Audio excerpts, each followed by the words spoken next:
Imagine you're walking through like the driest, most blistering part of the Sahara Desert. Right, just endless sand. Exactly. The wind is howling. It's 45 degrees Celsius, and there is nothing but sand in every direction. And then you kick at a dune and you uncover this massive skull with jagged teeth. Oh, wow. But it doesn't belong to a dinosaur. And it certainly doesn't belong to a camel. It belongs to an 18-meter long whale. A whale in the Sahara. It's wild. It is. And today we are taking a sledgehammer to the idea that the ground beneath your feet or even the ancient texts sitting on your shelf are completely figured out.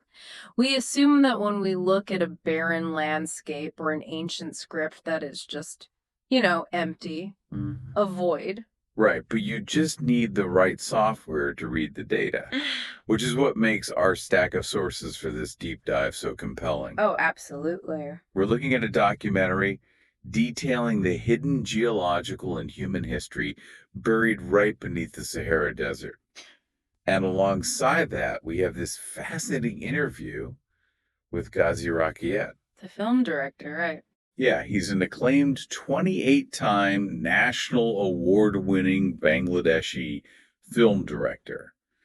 But crucially, his background is in engineering, and he went on this highly analytical intellectual journey from atheism to Islam by applying a strictly scientific framework to an ancient text. Okay, let's unpack this because the unifying theme here is essentially about the lens of discovery. Exactly. How modern analytical tools, whether that's satellites in orbit or evolutionary biology or statistical math, how they're forcing us to reread the world around us. Yeah, we're essentially talking about perspective. I mean, for centuries, humanity looked at the 9 million square kilometers of the Sahara and basically saw a giant planetary delete key. Right.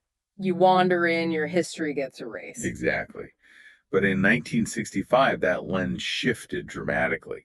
NASA's Gemini 4 astronauts were orbiting the Earth, and they looked down at Mauritania and they saw a massive 40-kilometer wide eye staring back at them. The Richet structure. It's this perfectly formed set of concentric circles etched directly into the crust of the Earth. Yeah, and from the ground, camel caravans literally walked right over it for centuries, assuming it was just, a series of jagged, ordinary mountains. Because it's so big. Right. You literally cannot comprehend its shape unless you are in the silence of orbit. It required a space-age perspective to even know it was there. And the moment those satellite images went public, the internet absolutely lost its mind. Oh, of course. People immediately started matching it up with Plato's exact descriptions of the lost city of Atlantis. Right, the rings. Yeah, you read Plato and he talks about concentric rings of land and water. The eye has that. He mentions mountains to the north and a sprawling plain to the south.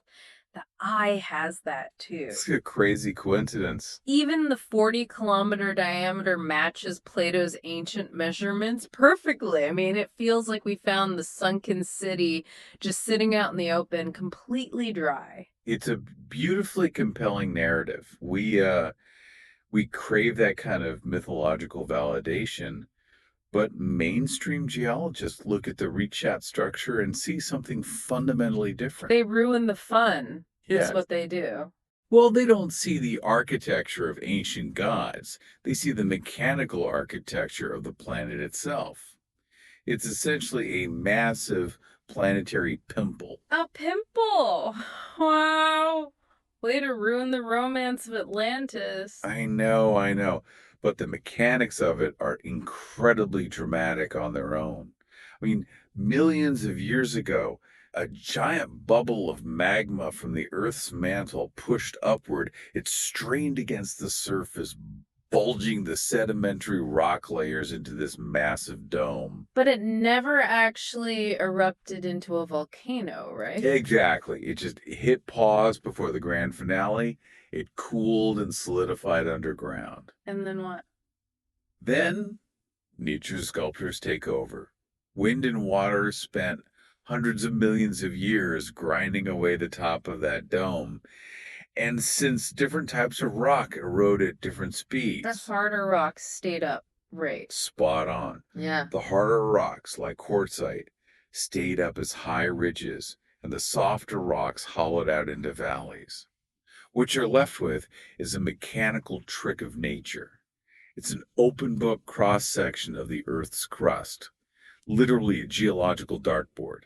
I always find it fascinating how desperate we are to project our human myths onto the landscape, even when the geological truth of a giant tectonic magma bubble slowly grinding away over eons is honestly just as mind blowing as a lost city. We want the landscape to be about us.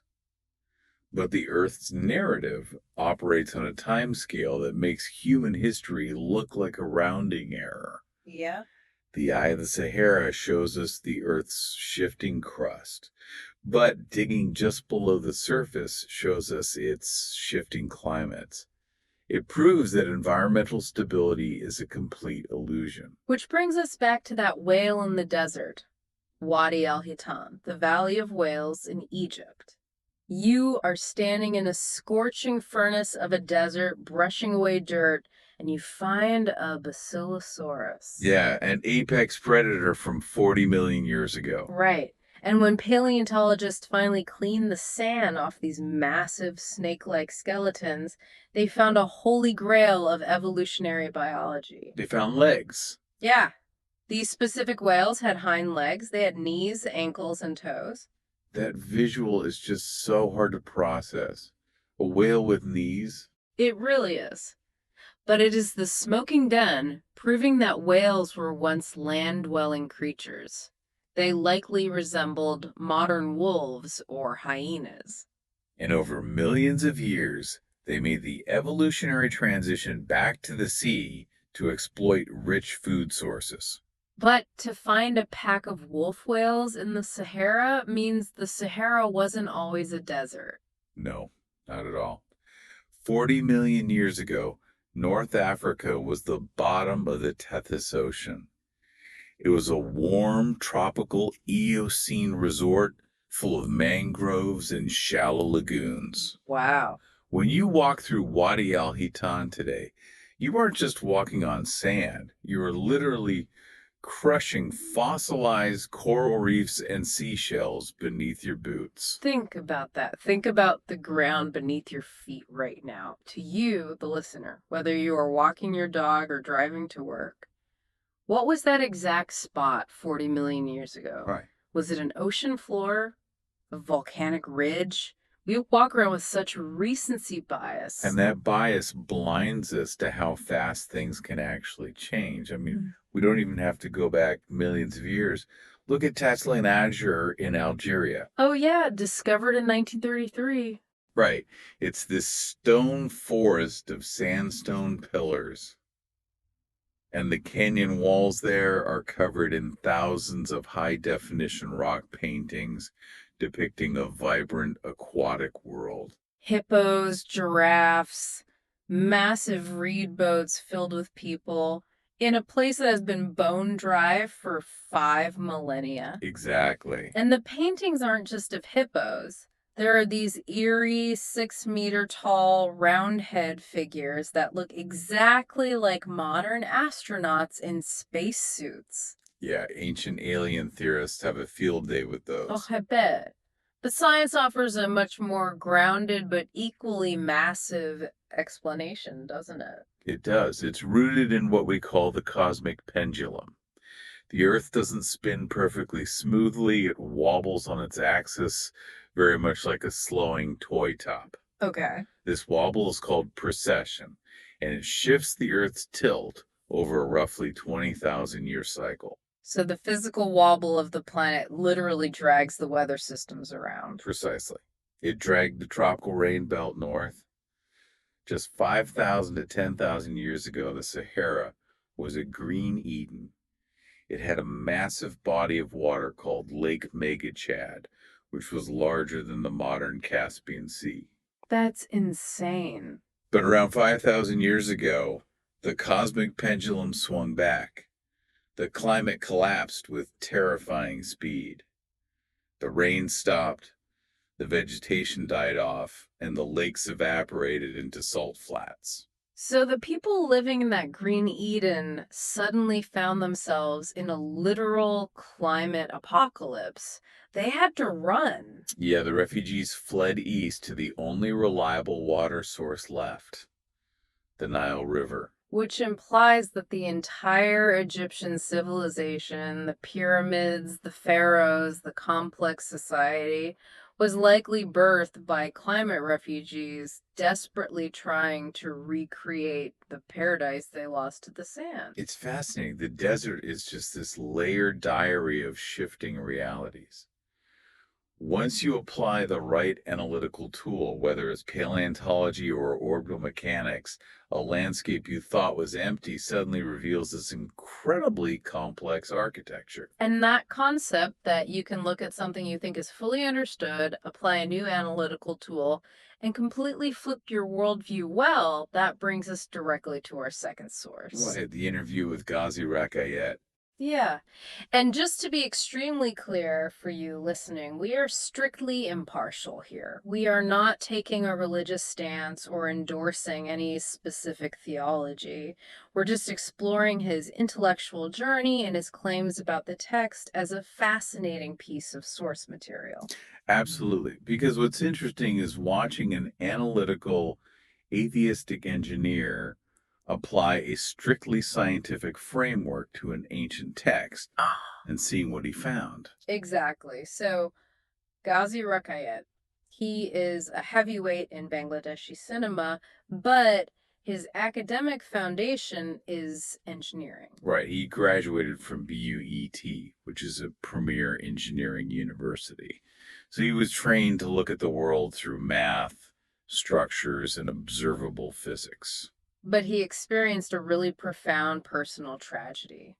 The death of his young nephew from a brain tumor sent him into a deep existential crisis. Understandable. The raw pain of mortality pushed him away from his family's faith. He embraced atheism, seeking comfort in the cold, hard logic of Einstein and the cosmology of Stephen Hawking. He wanted a universe that was quantifiable, not one governed by a higher power that would allow a child to die. He became a staunch skeptic.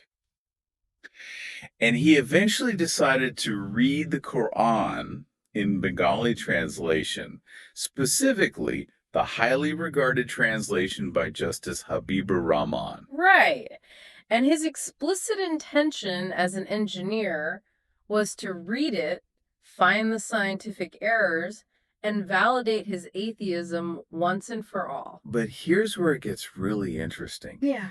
The very subjects that drove him to atheism, physics, cosmology, Stephen Hawking's theories, became the exact framework that pulled him back when he analyzed the text. How so?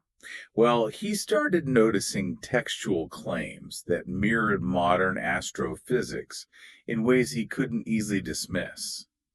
For example, he analyzed Surah Al-Anbiya, which describes the heavens and the earth being fused together as one singular entity and then being violently separated. Oh, wow. Right.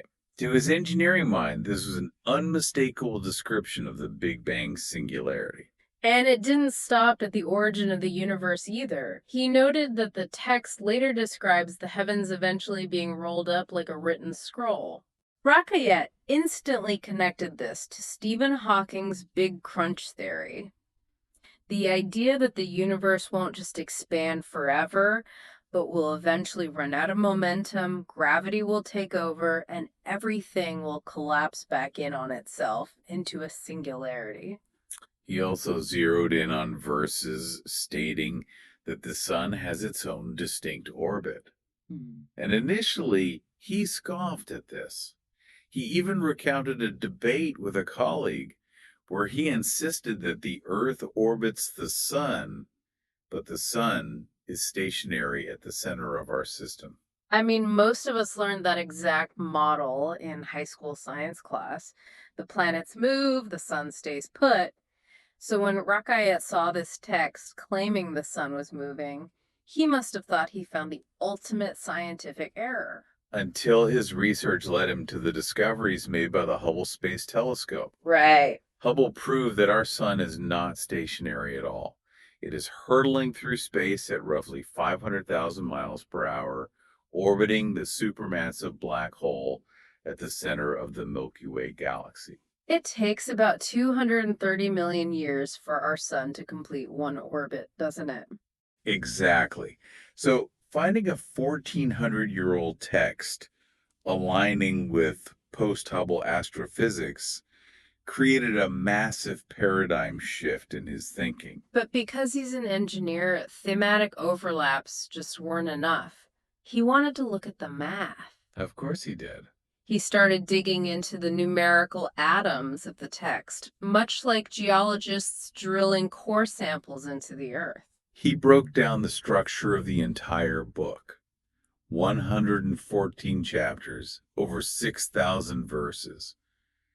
And he began applying the Abjad system. And for those unfamiliar, the Abjad system is an ancient alphanumeric practice, similar to systems found in Hebrew or ancient Greek, where each letter of the alphabet has a specific assigned numerical value. Right.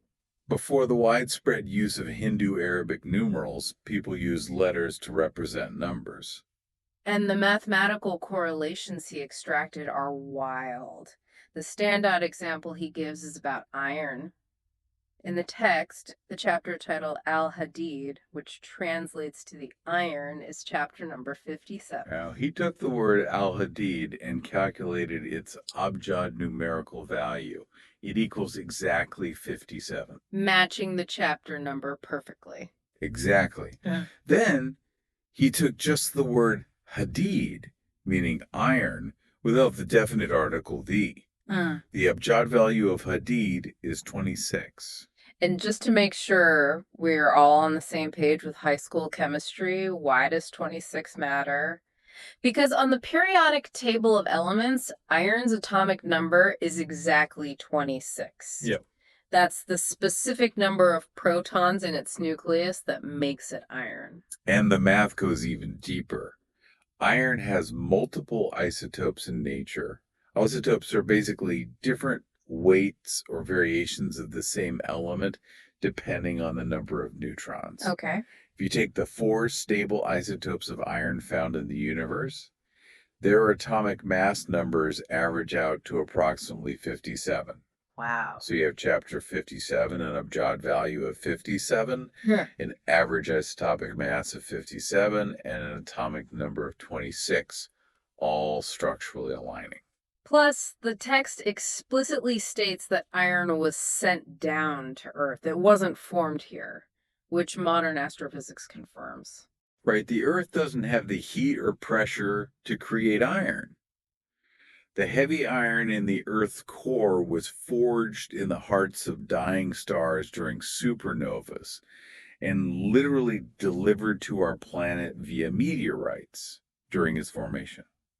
Rakayet applied this mathematical lens to the broader structure of the chapters and verses as well, right? He did.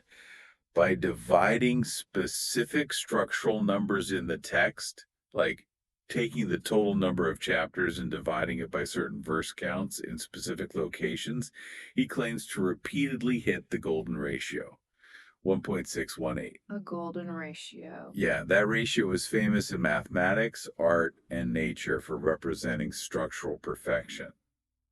For Rakayet, finding it embedded in the text formed this intricate interlocking mathematical matrix. Okay, hold on. I have to put on my skeptic hat here. Sure. If you hand me a book with over 6,000 verses and tell me to start crunching the numbers, eventually I'm going to find a pattern that looks intentional. It's the classic Texas sharpshooter fallacy. You fire a bunch of random shots at the side of a barn, and then you walk up and paint a bullseye around a cluster of bullet holes to make it look like you have perfect aim. Couldn't someone argue he's just pattern matching? Oh, absolutely. It's the most logical critique you can make. Yeah. And Rocket, as an engineer, wrestled with that exact statistical premise.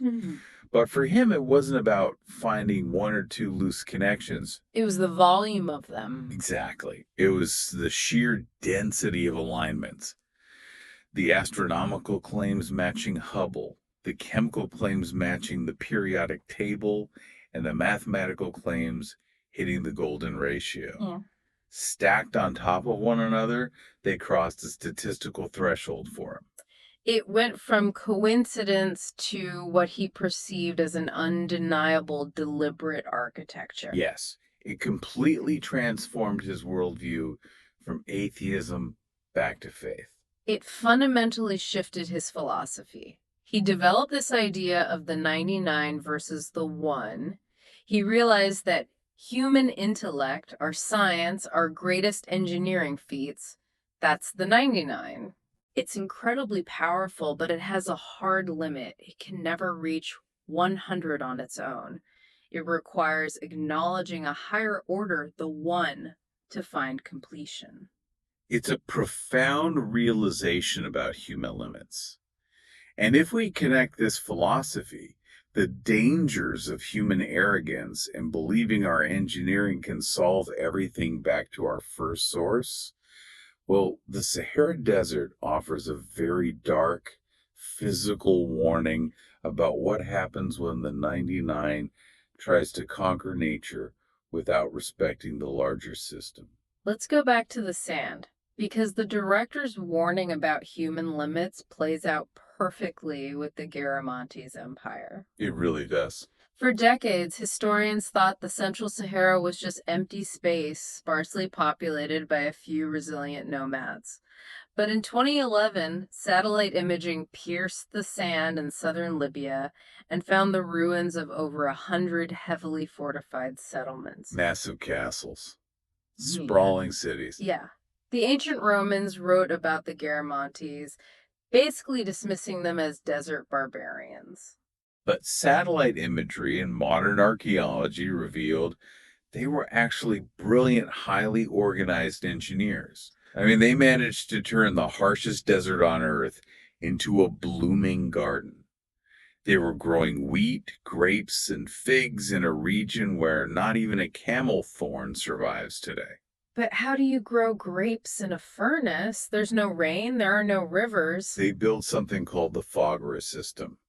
These were thousands of kilometers of underground tunnels, hand-carved into solid rock by slaves working in total darkness. Unbelievable. They used these tunnels to tap into fossil water trapped deep beneath the hills, using incredibly precise gravity gradients to channel that water directly to their cities. It was essentially an ancient smart city, but it was also a massive environmental trap. Fossil water is not a renewable resource. No, it's not. It's an environmental bank account that accumulated during that Green Sahara era we talked about earlier. When the rain stopped, the deposits stopped. The Garamantes were living on credit. Exactly. And as their cities grew and their agriculture expanded, the water table dropped. They had to dig their tunnels deeper and deeper until, inevitably, the bank account hit zero. The tap ran dry, the cities were abandoned almost overnight, and the desert simply swallowed them. And the chilling part is the modern parallel. Oh, yeah. In the mid-20th century, while geologists were drilling for oil, they found the Nubian sandstone aquifer system sitting under the Sahara. It is a subterranean ocean of fossil water containing roughly 2.5 million cubic kilometers of water. That is enough to flood Germany, France, and Spain combined. And instead of looking at the Garamantes as a warning, Libya launched the Great Man-Made River Project. Right, these massive, multi-billion-dollar pipes pumping this ancient water to the coast to support cities and agriculture. We are literally drinking an Eocene cocktail that will never, ever refill in our lifetimes. We are repeating the exact same hubris. The technology is better, the pipes are bigger, but the math is identical. The tap will eventually run dry. But the Sahara also teaches us that destruction doesn't always take centuries of slow environmental decline or dropping water tables. Sometimes the reset button is pushed in a fraction of a second from completely outside our control. Yes. This is hands down the most explosive detail in the whole documentary. When Howard Carter famously opened Tutankhamun's tomb in 1922, he found this ornate pendant on the pharaoh. Right. Right in the center was a stunning, translucent yellow-green scarab beetle. For nearly a century, everyone assumed it was just a piece of standard quartz. But modern chemical analysis proved it wasn't quartz at all. It was Libyan desert glass. It is the purest silica glass found anywhere on Earth. And to create glass this pure from desert sand, you have to heat it instantaneously to over 2,000 degrees Celsius. To put that in perspective, the lava inside a volcano isn't even half that hot. Naturally, people let their imaginations run wild. Ancient nuclear war, aliens, because if it was a meteorite impact, there should be a massive crater, right? Right, but GPS scans of the entire region showed absolutely zero impact crater. So what happened? The answer finally came from advanced supercomputer simulations. About 29 million years ago, a massive asteroid entered the Earth's atmosphere over the Sahara. But it was moving with such intense velocity that when it hit the thick lower atmosphere, the aerodynamic pressure crushed the asteroid before it could hit the ground. It exploded in midair, an airburst. Yes. Like the meteor over Chelyabinsk in Russia a few years ago, but unfathomably bigger. The kinetic energy converting into a massive thermal flash. Exactly. The thermal wave hit the desert floor like a hammer made of pure heat. The dunes instantly melted into rivers of liquid glass before the physical shock wave even touched the solid earth. Wow. It cooled, shattered into strange yellow shards, and millions of years later, a pharaoh's craftsman picked one up and carved it into a scarab.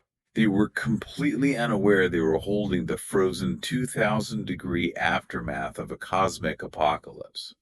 So what does this all mean? I want to ask you, the listener, directly.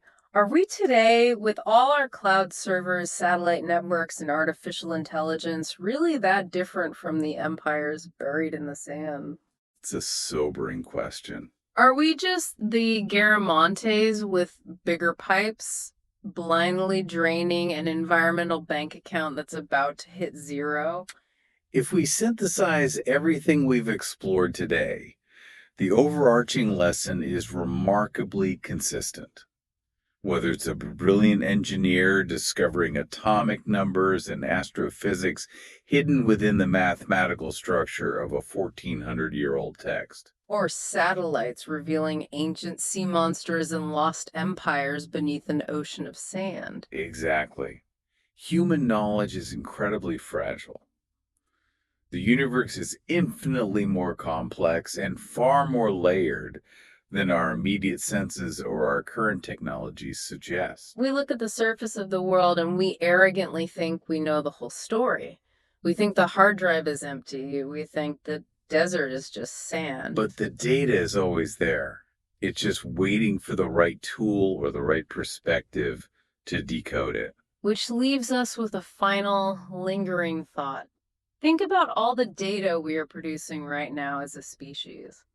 Our entire civilization, our art, our financial records, our history is stored on tiny silicon chips and massive humming cloud servers. But If the cosmic pendulum swings again, or an asteroid airburst fries our electrical grids in a fraction of a second, what will explorers 10,000 years from now make of our world? Will they dig up our massive dead server farms, look at the blank oxidized metal, and assume they are just empty, boring rocks until someone finally figures out how to read the invisible patterns inside them? Keep looking beneath the surface.